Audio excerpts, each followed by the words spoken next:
All right, so this thing launched, and it like Disney Plus launched with some speed bumps too. Things are going to launch, but unsuccessfully. But this thing, okay, first of all, they have no launch like series exclusive, right? They have no HDR support, no 4K. It's not on Amazon Fire or Roku, right? That's like 80 million people right there. Because I guess AT&T, Warner Media, they haven't officially got the contracts through yet.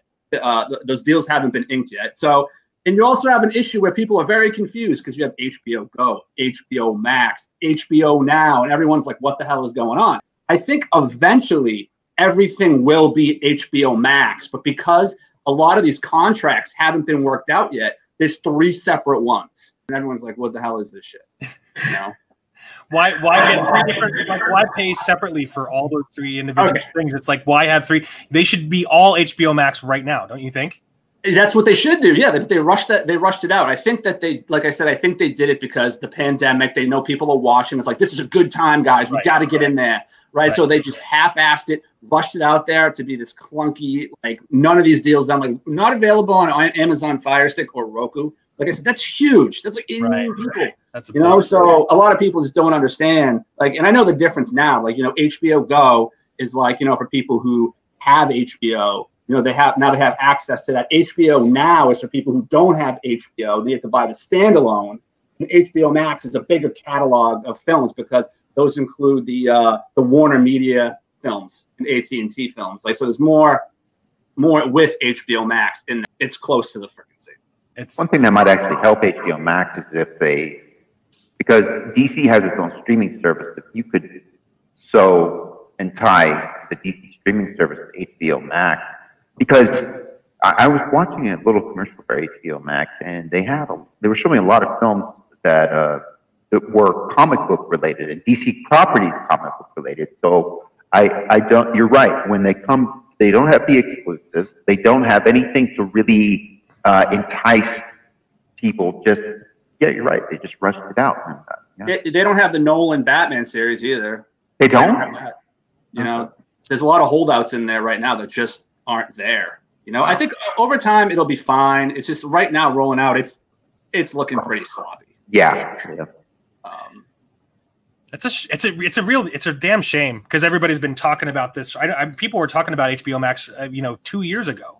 Maybe not that long, maybe more like a year ago, maybe. I do think, though, out of all those cable networks, like HBO has the best shot. Like they do have the best, their own exclusives and classics. Like I still watch The Sopranos occasionally. I think The Sopranos is one of the best written TV dramas ever to be on television. Yeah, I still watch The Sopranos. They still have the catalog, and they still have their own shows like Barry. I don't know if you've seen Barry. That show's hilarious. HBO.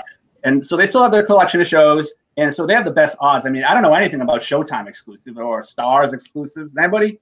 I mean, I know they have them, but do they have any heavy hitters? No, I mean, well, I know AMC is probably, in my personal opinion, AMC is probably the closest runner-up as far as like original content, with everything, with Breaking Bad, Walking Dead, all that stuff. But I was just gonna say their library, HBO's library, is huge, and of course, the Sopranos, that the beginning where he drives up to his house. That was my old neighborhood growing up. I'm not kidding. Like that's wow. That's awesome. I love HBO. Sopranos, I think, is probably as far as like drama, the best written TV show ever made.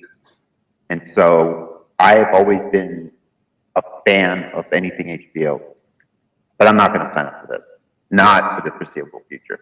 There's not enough to bring me in, and all of these streaming services, in my opinion, are missing what I think professional wrestling has lost, and that's the desirability of watching something that you've never seen before, and the excitement and the hype has completely died out. It's just another freaking streaming service.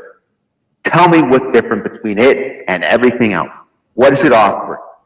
Yeah. When's it going to become oversaturated? When are we going to have like a gazillion streaming services? Like, oh, I want to watch this. Nope, I can't watch it on this one because it's exclusively on that one. Oh, wait, I like this one, but that one's on this one. It's going to become oversaturated at one point. Yeah. Yeah. I mean, go ahead. Sorry. Oh, I just want to just add, and that's when, we'll all go back to cable, because the whole idea of getting streaming in the first place was to cut the cable cord, right? Yeah, you're right. Potato.